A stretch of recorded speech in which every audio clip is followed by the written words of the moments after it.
अब जैसे ही ये टॉपिक टच हो गया ना, शादी का, रिलेशनशिप का, लड़कियों के कपड़ों का, बहुत सारी चीजें फैमिली में डिस्कशन होती है, क्योंकि वो चीज धीरे धीरे आर्ग्यूमेंट में कन्वर्ट हो जाती है ना। फिर वो तुम्हारे ऊपर जज करते हैं कि इस तरह की बातें कर रही है ना, अगर ये इस चीज को सपोर्ट कर रही है ना, ये इन सब चीजों को वैलिडेट कर रही है ना, ये खुद ऐसी है। Hello everyone, welcome back to my channel. मेरा नाम है Aditya and also welcome to the episode number 2 of dealing with toxic parents. In this video I am going to talk about how to deal with the arguments with your toxic parents. मैं क्यों ये चीजें आप लोगों से share करना चाहता हूं। मुझे सबसे बड़ी दिक्कत होती है मेंटल स्टेबिलिटी से। यार करियर भी बना लेंगे, यार पैसा भी कमा लेंगे, कोई दिक्कत नहीं है, लेकिन साला अगर मन शांत नहीं है ना, अभी मेंटल स्टेबिलिटी नहीं है, मेंटल पीस नहीं है, मेंटल टॉर्चर चल रहा है हमारा, तो क्या फायदा। बहुत खराब जिंदगी हो जाती है भाई। आर्ग्यूमेंट को कैसे हैंडल करना है और अपने मन को कैसे शांत रखना है बिना भसड़ करे, बिना उंगली करे, इस वीडियो में देखेंगे। जब भी आप डॉक्टर के पास जाते हो और आप बोलते हो कि भाई मुझे ये बीमारी हो रही है, तो सबसे पहले वो उसका कॉज ढूंढने की कोशिश करता है ना। पूछता है ना कि क्या खाया था आपने, कोई दवाइयां चल रही हैं, या कोई मेजर आपका कोई डिजीज हो गया है आपको, तो वो सबसे पहले कॉज देखेगा ना, हुआ क्या है, तभी दवाई लिखेगा। तो ऐसे ही आपको भी कॉज देखना है अपने पेरेंट्स का स्टबर्ननेस का, ढीठपने का, कि हमारे पेरेंट्स हैं क्यों ऐसे, हमारी इस बात को एक्सेप्ट क्यों नहीं करते, बहस क्यों करते हैं हमसे, लगातार आर्ग्यूमेंट क्यों करते रहते हैं। सबसे पहले तुम्हें उसका रीजन देखना पड़ेगा कि रीजन क्या है, कि क्या उस चीज को लेके उनकी मेंटालिटी कैसी है, वो उस चीज को लेके क्या सोचते हैं, या उनका फ्रेंड सर्कल ऐसा है, या वो क्या यूट्यूब पे देखते हैं, कि मतलब किस तरह का कंटेंट वो ले रहे हैं अपने अंदर, या क्या उनका पास्ट रहा है। बहुत सारी चीजें हैं। पहले तो ये जानने की कोशिश करो, तभी उस चीज को हैंडल कर पाओगे। उनसे जाके बात कर सकते हो पोलाइट वे में, सबसे पहले तो शांति से, कि यार देखो ऐसे बात है, और मुझे एक बात बताओ कि जब भी इस टॉपिक पे बात होती है तो आप कभी भी इस बात को लेके अग्री नहीं करते, कभी भी इस बात पे मानते नहीं हो। जरूरी नहीं है वैलिडेट करो, कम से कम एटलीस्ट एक डिस्कशन तो कर सकते हैं हम, एक कंस्ट्रक्टिव डिस्कशन तो हो सकती है ना। वो क्यों नहीं करते हैं? बहुत ही पोलाइट वे में। गुस्से में आके पूछोगे, ईगो में आके पूछोगे तो कान पे खींच के पड़ेगा और 4 दिन तक घर में बंद कर दिए जाओगे, पैसा मोबाइल सब छीन लिया जाएगा। ठीक है, कोई भी चीज शांति से करो, क्योंकि तुम्हें पता है यहाँ पे तुम्हारा पलड़ा भारी नहीं है, उनका है। और अगर तुमको लगता है कि शांति से भी बात नहीं बनेगी भाई, तो फिर रहने दो। दूसरी सबसे इंपॉर्टेंट बात which you should always take care, कि whenever you are in an argument with a parent, always try to calm yourself. जब भी वो भी बोल रहे हैं गुस्से में, वो भी गुस्से में भड़क रहे हैं, तुम भी गुस्से में भड़क रहे हो, तुम्हारा भी लेवल ये है, उनका भी लेवल ये है, क्लैशेस होंगे ही होंगे ना। उनको तुम्हारी बात समझ में आएगी ना तुमको उनकी बात समझ में आएगी। सबसे पहले वो शांत नहीं हो सकते ना, रहने दो उनको। सामने वाले बंदे का पर्सनालिटी, सामने वाले बंदे का कैरेक्टर उसके ऊपर छोड़ दो, तुम अपना तो ध्यान रख सकते हो ना। तो जब भी बहस हो रही हो, आर्ग्यूमेंट हो रहा हो, हमेशा अपने आप को शांत रखो। बस वो सामने बोल रहे हैं, शांत रहो, सुनते रहो। ऐसा एटीट्यूड भी मत दिखाओ, मैंने देखा है ये कि अच्छा, ये भी मत करके दिखाओ।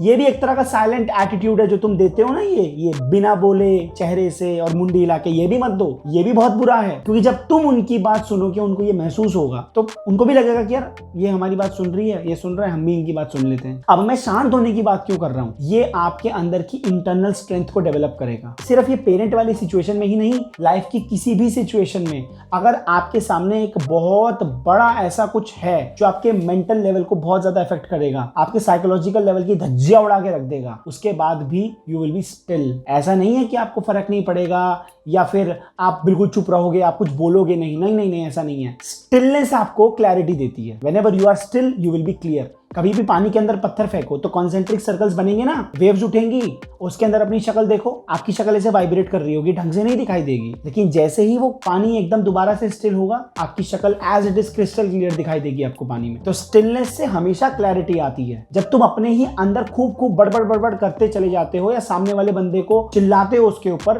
तो स्टिलनेस नहीं है। स्टिलनेस नहीं है तो क्लैरिटी नहीं है। क्लैरिटी नहीं है तो 1 घंटा बहस कर लो, 2 घंटा बहस कर लो, 3 घंटा बहस कर लो, पूरा दिन बैठ के लड़ते रहो, बात का कंक्लूजन नहीं निकलेगा। इससे तुम्हारी पर्सनालिटी स्ट्रांग बनेगी और बोल्ड बनेगी। तुम किसी के भी सामने बैठे हो, कोई बंदा है जो तुमसे बहस करना चाहता है, 4-5 लोग बैठे हैं, कोई बंदा चाहता है तुमसे बहस करना, you know that he is going in that direction, वो चाहता है कि भाई बहस करना आ जाए इससे। इसको तो मैं बताता हूँ, ये बताएगा मेरे को पॉलिटिक्स के बारे में, आ जा बेटा आज तुम ऐसा डिस्कशन कर। पॉलिटिक्स चलता है ना कॉलेज के अंदर, सबको ज्ञान फैलना है, उसको भी ना पता, तुमको भी नहीं पता, तो तुम चुप रहो ना, उसको भौंकने दो। तुम्हारी मैच्योरिटी निकल के आएगी, 4 बंदे भी देख के बोलेंगे कि यार वही कितना भौंक रहा था, ये बंदा तो कुछ बोला ही नहीं। तुम्हें अगर पता है तो भी, नहीं पता है तो भी, गधे के सामने क्या नॉलेज झाड़ना। नेक्स्ट पॉइंट है, ये भी बहुत इंपॉर्टेंट है, बट जब भी तुम्हारा मन उस पीक पे होता है ना गुस्से में, एंगर में, तो ये चीजें नहीं समझ में आती हैं। बट इस चीज को तुम्हें याद रखना पड़ेगा। बार बार इस वीडियो को चला के देख लो, या फिर एक बार देख लिया तो इसकी बार बार प्रैक्टिस करो।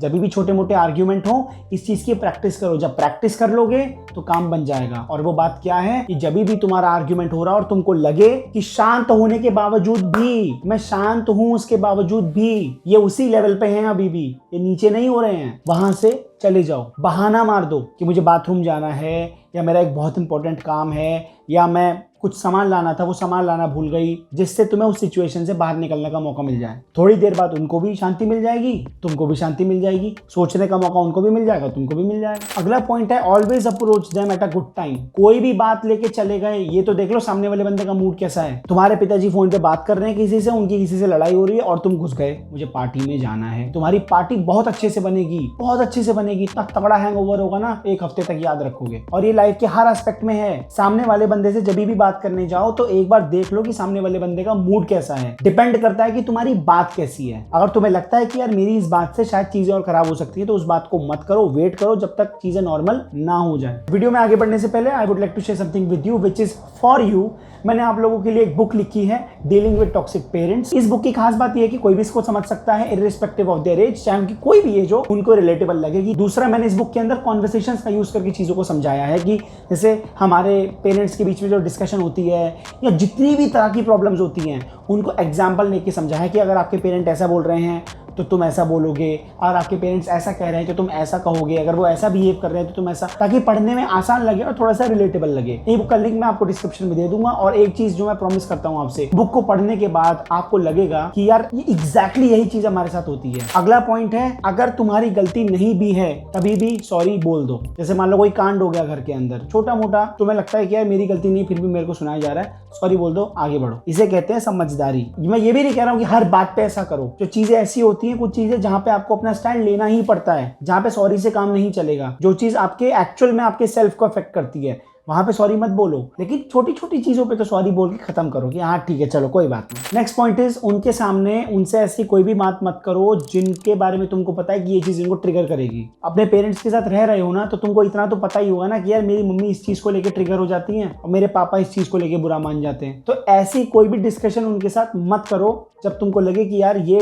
खामा का ट्रिगर हो गए, बात कहीं की कहीं चली जाएगी, शुरू यहां से हुई है, मेरे पे जाएगी, मेरे करियर पे आ जाएगी, मेरी शादी पे आ जाएगी। तो ऐसे ट्रिगर टॉपिक्स टॉक्सिक पेरेंट्स के साथ करो ही मत, बिल्कुल भी। नेक्स्ट पॉइंट इज, और ये आपको बहुत बहुत ज्यादा हेल्प करेगा। जैसे मान लो तुमको पता है कि अभी 1 घंटे के अंदर अंदर ना महसूस हो जाता है ना कि बहस होने वाली है, वो धीरे धीरे स्टार्ट हो चुका है, वो मोमेंटम आ चुका है, धीरे धीरे डिस्कशन हो रही है, दूसरे वाले कमरे में आवाज़ का लेवल ऊंचा हो रहा है, तुमको पता है कि अब मुझे आवाज़ लगाई जाएगी, मुझे बुलाया जाएगा, और उसके बाद 1 घंटे तक पूरा एपिसोड चलेगा। अपने आप को पहले से प्रिपेयर करके रखो, और पहले से सोच के रखो कि भाई मैक्सिमम वर्स्ट केस कॉन्सिक्वेंसेस ये हो सकते हैं। पहले से प्रिपेयर होके जाओ कि मुझे पता है बहस होने वाली है, मुझे पता है लड़ाई होने वाली है, आर्ग्यूमेंट होने वाला है, गालियां सुनने को मिलेंगी, चीख चिल्लाहट होगी, मेरे को बहुत कुछ सुनाया जाएगा, मेरा पास्ट निकालेंगे, मेरी कमियां निकालेंगे, मेरे फ्यूचर के ऊपर क्वेश्चन उठाएंगे, मेरे ऊपर क्वेश्चन उठाएंगे, ये सारी की सारी चीजें होंगी, and I am ready for it. अंदर से ऐसा होगा ना कि हाँ ठीक है, हाँ पता था हमको, ये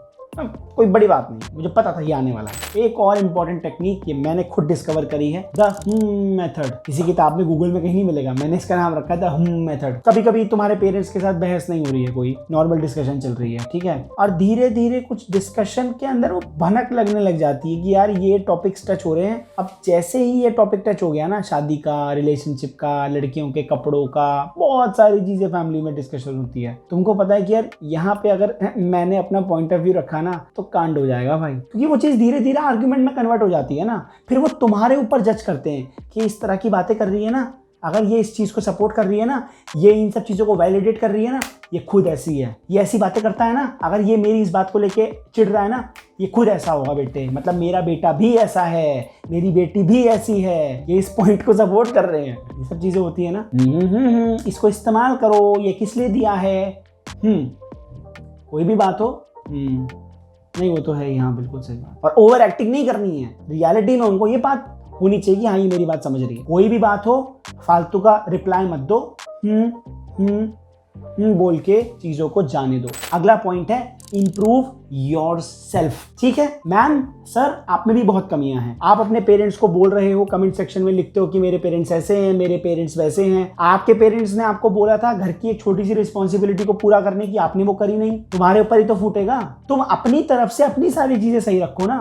अगर तुमको बोला गया है ये काम करने के लिए घर के, तो कर दो। तुम अपनी तरफ से पूरे हो नहीं, और काम चोरी तो तुम भी दिखाते हो ना कहीं तो तुम भी गलत हो, या हर जगह वही गलत है। उन्होंने बोला ये काम करने के लिए, तुमने नहीं किया, क्यों? तुम्हें चैटिंग करनी थी ना, तुम्हें यूट्यूब पे वीडियो देखनी थी, तुम्हें इंस्टाग्राम स्क्रॉल करना था। भाई तुमको पता है अगर कि मेरी घर की सिचुएशन वैसी नहीं है, मेरे घर के अंदर ब्रॉड माइंडेड लोग नहीं रहते हैं, नैरो माइंडेड लोग रहते हैं। छोटी सी भी बात हो गई तो भयंकर बवाल आ जाएगा घर के अंदर। तो भाई तुम्हें उस चीज को थोड़ा सा तो मैनेज करना पड़ेगा ना। अपनी चीजों को 2 मिनट के लिए साइड रख दो, आधे घंटे के लिए साइड रख दो, पहले वो इंपॉर्टेंट काम कर लो। क्यों? क्योंकि मैंने क्या कहा, मुझे तुम्हारे मेंटल स्टेबिलिटी से लेना देना है। बाद में बैठ जाना भाई फोन पे, बाद में अपने सारे काम कर लेना, बट पहले वो काम कर लो ताकि तुम्हें सुनने का मौका ना मिले कि हमने तुमको ये काम बोला था तुमने नहीं किया। तो अपने आप को सुधारो, तुम्हारे अंदर भी बहुत कमियां हैं। Next point is show your love. ऐसा कहते हैं ना कि सामने वाला बंदा अगर गुस्सा दिखा रहा है तो तुम अपना प्यार दिखा दो। फॉर एग्जाम्पल, जैसे मान लो कभी कभी सिचुएशन ऐसी होती है ना कि हर वक्त आर्ग्यूमेंट नहीं हो रहा होता 24 घंटे, सिचुएशन कुछ अच्छी भी होती है। जब माहौल थोड़ा सा अच्छा हो ना, तो उनके लिए कुछ अच्छा सा खाना बना दो, या उनके साथ बैठ के कुछ उनके बचपन की कुछ बातें कर लो, या उनको किसी तरीके से ऐसा दिखा दो कि तुम उनके बारे में सोचते हो, उनसे प्यार करते हो। मान लो तुम कोई एक्टिविटी कर रहे हो तो उनको भी इन्वॉल्व कर लो। मूवी देखने का मन कर रहा है, ठीक है, मैं समझता हूँ, मैं जानता हूँ तुम्हें उनके साथ बैठ के मूवी नहीं देखनी है, मैं जानता हूँ, देख लो यार, क्या जाता है। कोई ऐसी मूवी लगा लो जो तुम्हें नहीं देखनी, तो तुम उनके साथ बैठ के देख सकते हो, तो देख लो।